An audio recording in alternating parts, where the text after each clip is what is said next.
वैकल्पिक रंगमंच की जरूरत, तकनीक और बाधाएं, इस पर मैं अपने विचार रखने के लिए आपके सामने आई हूँ। लेकिन पहले मैं बता दूं कि मैं हूँ कौन। आप सभी को प्रणाम। मैं विभा रानी हिंदी और मैथिली की लेखक हूँ, रंगकर्मी हूँ, नाटक लिखती हूँ, गीत लिखती हूँ और मिथिला के गाली गीत जिसे हम डहकन कहते हैं उसकी स्टेज परफॉर्मेंस भी करती हूँ। और जो ये विषय है कि रंगमंच का विकल्प और उसमें आने वाली तकनीक और बाधाएं, ये कोई भी विकल्प जो है कोई बाधा नहीं है। देखिए तकनीक क्या है, तकनीक तो अपने हाथ में है। ये तकनीक है, ये लीजिए हमने उठा लिया। और दूसरी तकनीक क्या है, कुछ भी नहीं। अब इस तकनीक में आप लीजिए ना,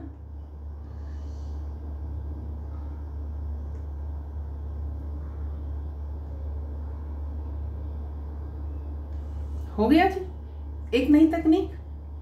आपको और भी और लगता है, ये देखिए, आप ये देखिए, ये मेरे कान में कुछ और है, ये मेरे कान में कुछ और है। आपने देखा है ना, एक तरफ झुमका है और एक तरफ ईयरिंग है, तो हो गया ना जी। आप के लिए और आपके लिए तो सबसे बड़ी जरूरत ये है कि आप इसे कैसे कैरी करते हैं। और भी ये देखिए, अब ये भी नहीं चाहिए तो आप कुछ और कर सकते हैं। आपको ये नहीं चाहिए, आप कुछ और इसमें कर सकते हैं। तो तकनीक और बाधाएं रंगमंच में कुछ नहीं होती हैं। मेरे एक गुरुजी थे, आदरणीय पोला सर जी, पेंटर थे। वो ये कहते थे कि विभा, इसमें पेंटिंग करने के समय कभी भी कुछ गलत नहीं होता है। अगर एक स्ट्रोक गलत लग भी गया तो कोशिश की जानी चाहिए कि हम उस स्ट्रोक में से कुछ ऐसा निकालें कि उसमें से कुछ मीनिंगफुल निकल आए। तो कभी कुछ गलत, थिएटर में भी वैसे ही कभी कुछ गलत नहीं होता है। तो इसलिए ये भी गलत नहीं है और ये भी गलत नहीं है। और आप इसे निकाल करके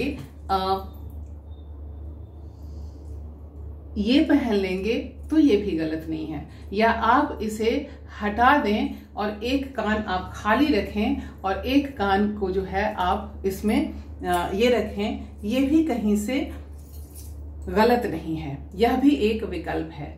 और आप चाहें तो आप इसे यहां लगा लें, यह भी एक विकल्प है।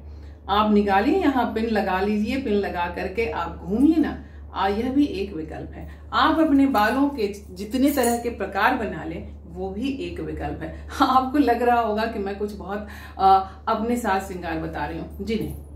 हालांकि मैं ये सारी चीजें मैं खुद अप्लाई करती हूँ। मैं इस लिपस्टिक के साथ जा सकती हूँ, मैं इसको एक कान में पहन करके एक कान में ना पहन करके मैं जा सकती हूँ और मुझे इस बात की कोई परवाह नहीं है। ये मेरा विकल्प है। रंगमंच में भी यही विकल्प मैं अप्लाई करती हूँ, एक रंगकर्मी होने के नाते और एक लेखक होने के नाते। इसलिए जब मैं रंगमंच के विकल्पों की बात करती हूं तो मेरे सामने दो तीन चीजें सामने आती हैं। सबसे पहले तो एक शो करने के लिए इतने सारे रुपए चाहिए, इतने सारे रुपए चाहिए कि उसके इंतजाम में आपकी जान सूख जाए। और उसके बाद भी सारी चीजें तो हो जाएंगी, सारा बजट सबके लिए बन जाएगा। दो के लिए बजट नहीं बनता है, उसमें बेचारे हमारे कलाकार और बेचारे हमारे लेखक, उनके लिए बजट नहीं बनता है। तो हमारी जान, मेरी तो जान पर्सनली उसमें सूखती है। तो मैंने विकल्प निकाला कि मुझे, और आज के समय में वो विकल्प तो हमने तलाशा ना। आप ये देखिए कि भरत मुनि के नाट्य शास्त्र के हिसाब से क्या हम आज नाटक करते हैं। हमारे पहले के ट्रेडिशनल नाटक होते थे तो मंगलाचरण से शुरू होता था, तो क्या हम सारे नाटक न मंगलाचरण से शुरू करते हैं। हमारे उसमें नट और नटी होते थे, तो क्या हमारे उसमें विदूषक भी होते थे, तो क्या हमारे सभी नाटकों में हम उसी परंपराओं के साथ चलते हैं? नहीं।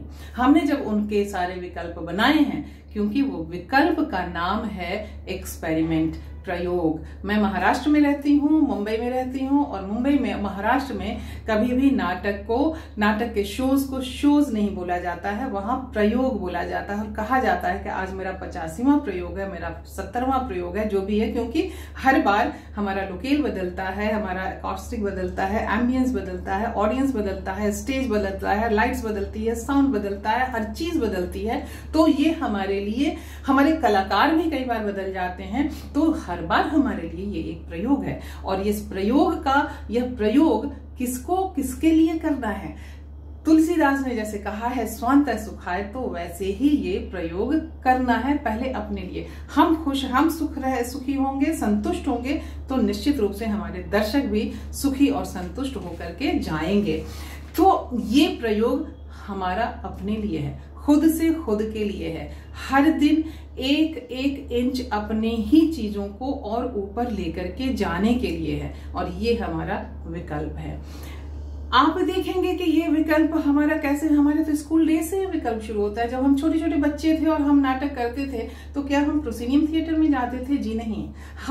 हमारे स्कूल के नाटक सभी के जो उनके स्कूल में उपलब्ध है, हॉल है, बरामदा है, आंगन है, मैदान है, जो कुछ भी स्थान है, वहां पर नाटक होते हैं। और वही नाटक आप देखेंगे कि धीरे धीरे लोग जहां भी हैं, नाटक तो हमारे जीवन का हिस्सा है। हम घर में भी बैठ करके नाटक करते रहते हैं, जिंदगी में नाटक करते हैं। तो जब जिंदगी में नाटक करते हैं तो उसके लिए क्या हम कोई प्रोसिनियम हॉल खोजते हैं? नहीं खोजते हैं।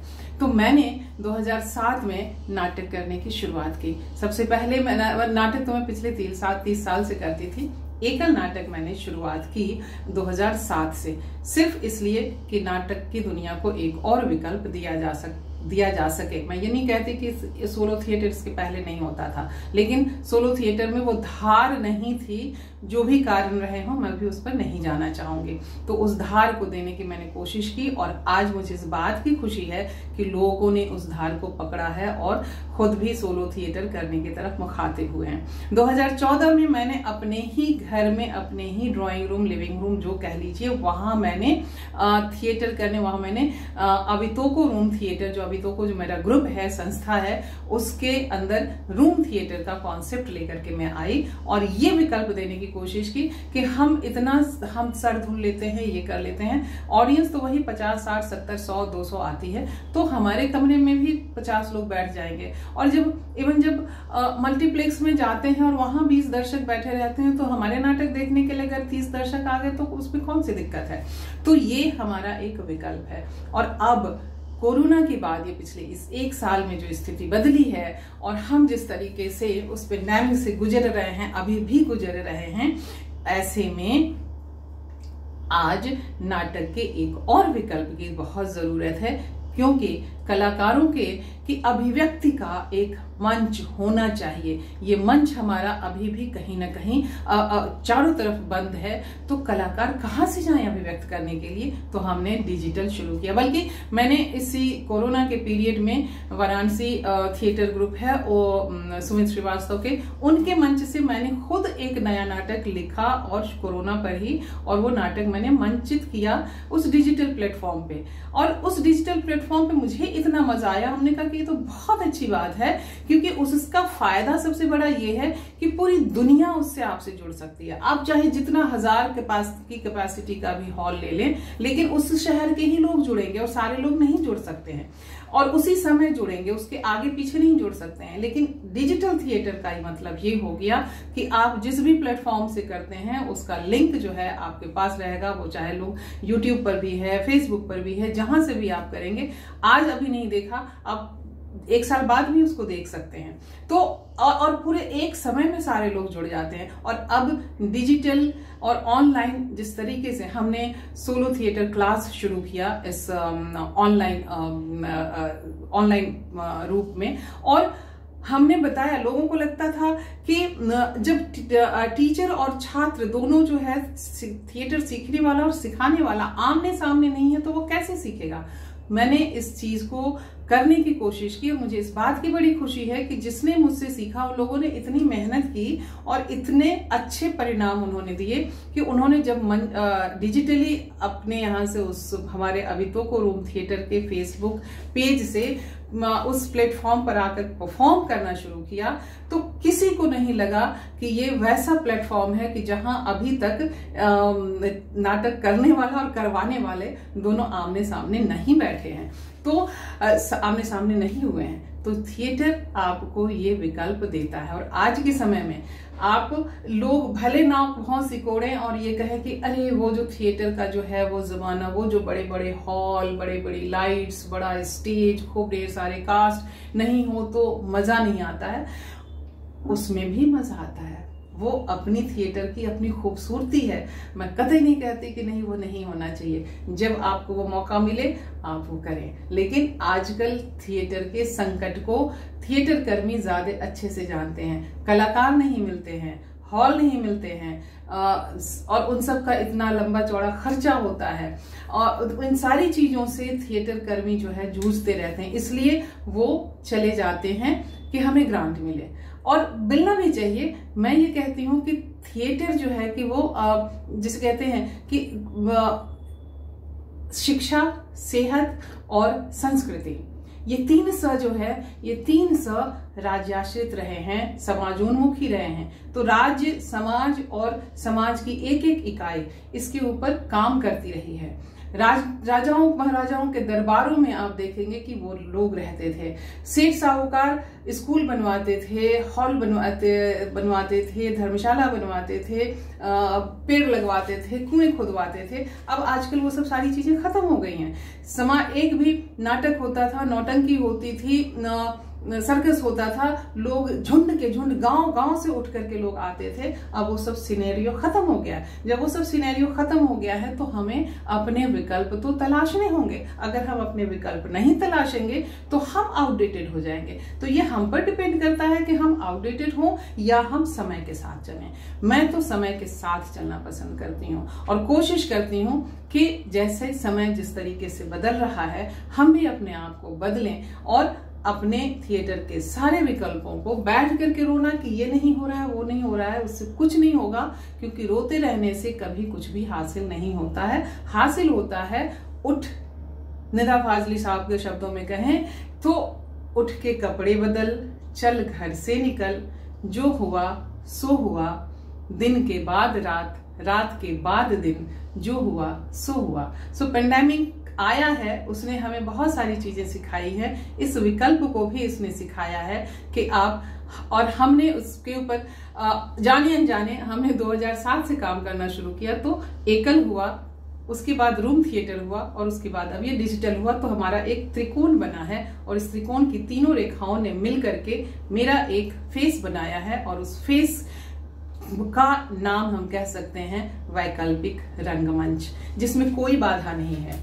तकनीक आप इजाद कर सकते हैं, जैसे मैंने ये आपसे ये तकनीक इजाद की और ये आपको ये बताया, उसी तरीके से हर तरह की तकनीक हम बना सकते हैं, हर तरह की तकनीक हम इजाद कर सकते हैं। अगर हम इजाद नहीं करते हैं तो हमें लगता है कि हम कुछ नहीं कर पा रहे हैं। तो आप अपनी तकनीक, अपनी बातें इजाद कीजिए और आगे बढ़िए, क्योंकि रंगमंच आपका है और इसके सारे विकल्प आपके हैं। हमारे इस रूप को देख करके परेशान मत होइए, घबराइए मत। ये भी हमारे चेहरे का एक विकल्प है, हमारी खुशियों का विकल्प है, हमारे मन का विकल्प है। प्रणाम, नमस्कार, खुश रहें, सबको खुश रखें।